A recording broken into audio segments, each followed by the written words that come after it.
What is good, everybody? Welcome to the NBA 2K Lab channel. It is Spill here, and in this video we'll be going over the make percentage for different close shot ratings with different contests. So let's check it out.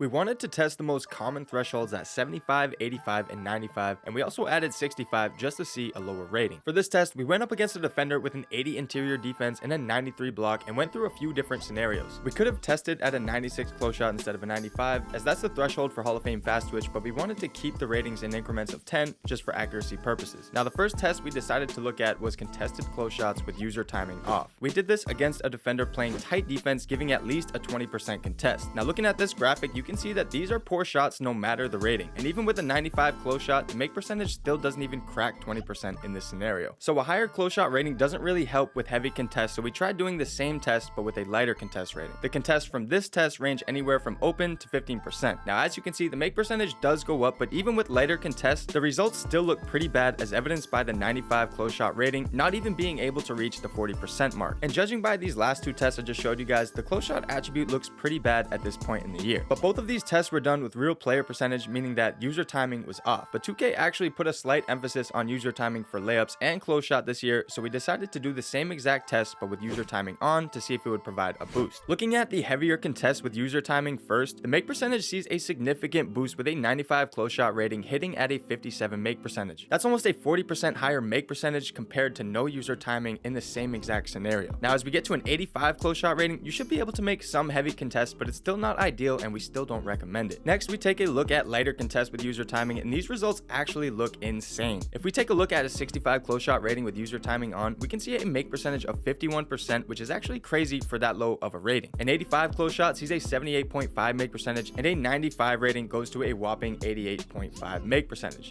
Now, these numbers sound great, and you may be thinking of switching to user timing ASAP, but just be warned that it takes a lot of practice to get consistent with timing on these types of shots. It's tough because there's a variety of different standing close shot animations that you'll need to learn to get the most out of this setting. We generally don't recommend user timing for close shots, but if you can master it, you might be unstoppable. Now, the last thing we wanted to test when it came to the close shot rating was the post hooks. We all know that close shot affects post hooks, and I'm sure many people are curious to see how this rating affects their post hook make percentage. So for this test, we used our modded controller and took 200 post hooks for every 10 milliseconds throughout the green window at each rating for a total of 5,600 shots. As you guys know, you won't find this information anywhere else, so don't forget to hit that like button to help us keep making more content like this. Now, as we look at the chart, you can see a 65 and 75 rating aren't great, but still have a middle make percentage of around 75 to 80%. But the edges of the green window look pretty awful, so if you don't time these perfectly, you should expect a miss. But once you get to an 85 or a 95 rating, it's a whole different ball game. An 85 rating looks very solid for hook shots, hitting at a make percentage of about 90%, and even the edges of the green window look far better than that of the other two lower ratings we tested, making an 85 close shot rating a great sweet spot. But lastly, we have the 95 close shot rating, which has an incredible middle make percentage of 100%, so if you can time your wide open hook shots perfectly, they'll go in just about every time. Now, 95 close shot seems a bit overkill, but if you like the post hook and it's one of your primary sources of scoring, it could be a worthy investment. Now, to sum it all up, close standing shots under the rim are pretty non-existent when contested, but if you're good with user timing, it can actually be viable with a decent close shot rating. And while close standing shots aren't great this year, the post hooks are still very powerful. We recommend a close shot rating of at least an 85 for people who like to mash or finish under the rim a little bit, and if you wanted to go higher, a 96 close shot can be worth it, but really only for post scorers and players who like to post hook a lot. Now, that is all we have for the close shot post hook test. If you found this video helpful or informative, a simple like goes a long way and is greatly appreciated. And if you made it this far in the video, comment Lab Gang down below. Thank y'all for watching. It's Spill, and I'm out.